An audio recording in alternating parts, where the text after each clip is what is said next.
Bonjour et bienvenue dans cette petite vidéo de présentation du logiciel Scratch. C'est un logiciel de programmation essentiellement pour les élèves de collège. Alors d'abord, je vais vous présenter un petit peu les différents espaces qui se trouvent dans Scratch. Alors vous avez ici le petit lutin. Ce lutin, il se trouve dans la fenêtre d'exécution. C'est à cet endroit qu'on va voir le programme s'exécuter. Juste en dessous, vous avez un endroit où on va pouvoir faire un certain nombre de réglages, notamment modifier le lutin et modifier l'arrière-plan. L'arrière-plan, on l'appelle la scène. Et ensuite, sur la droite, vous avez un espace vide ici qui va permettre d'écrire le programme. Et pour écrire ce programme, on utilisera les instructions qu'on appelle des scripts qui se trouvent au milieu. Donc vous avez différents types de scripts, des scripts de mouvement, d'apparence, des scripts qui permettent de rajouter du son, le script stylo qui permet d'écrire, de laisser une trace sur l'écran. Vous avez le script données qui permet de créer une variable. Le script événement qui va notamment permettre de commencer le programme. Et vous avez des scripts très intéressants pour la programmation qui permettent de mettre des boucles infinies ou des boucles conditionnelles. Donc très intéressant. Les scripts capteurs aussi sont très intéressants parce qu'ils permettent d'avoir une interaction avec l'utilisateur, notamment.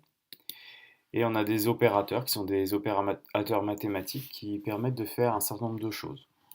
Et plus tard, pour les experts, on peut même ajouter différents blocs à partir de différents programmes. Voilà, pour l'essentiel. Alors je vous propose tout d'abord de faire un petit programme tout simple dans lequel on va modifier le lutin. Alors pour ça, je vais ici d'abord faire un clic droit et je vais supprimer le lutin. Et ici, vous voyez qu'on peut faire un nouveau lutin en choisissant un lutin dans la bibliothèque, en le dessinant ou en l'important dans un fichier. On peut même prendre une photo. Ici, en important dans le fichier, je vais choisir mon avatar qui est là. L'avatar qui est ici, qui correspond à mon avatar de Google. Cet avatar, on peut le diminuer un peu, donc c'est mon lutin. Donc je vais utiliser l'application réduire en haut. Et en cliquant, je peux diminuer voilà, la taille du lutin. Et ensuite, on va modifier aussi l'arrière-plan, la scène. Donc ici, on va faire un nouvel arrière-plan. On va utiliser un arrière-plan de la bibliothèque. Vous allez voir, il y en a un certain nombre. Donc je vais prendre un arrière-plan relativement simple, un fond bleu par exemple. Voilà, je clique sur OK.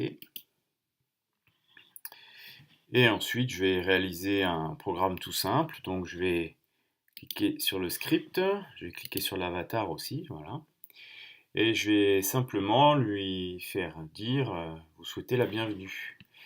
Donc pour ça, il faut d'abord cliquer sur un événement. Donc ça voudra dire que quand je vais cliquer sur le drapeau vert qui est là, le programme pourra s'exécuter. Ensuite, je vais aller eh bien, dans Apparence, où vous avez cette fonction ici qui permet de faire parler le lutin. Donc je vais lui faire dire bienvenue sur Cinémat. Voilà, on peut même indiquer une durée, par exemple 4 secondes. Et donc c'est un programme un peu plus simple. Et pour exécuter ce programme, je vais donc cliquer sur le drapeau vert ici. Et il nous dit bienvenue sur Cinémat. Voilà, bien entendu, les possibilités sont très importantes. On peut réellement faire de la programmation avec Cinémat. Et on le verra très bientôt dans différentes vidéos que je vais vous proposer. À très bientôt, merci, au revoir. Retrouvez l'ensemble des vidéos sur la chaîne YouTube ou sur www.cinemat.fr.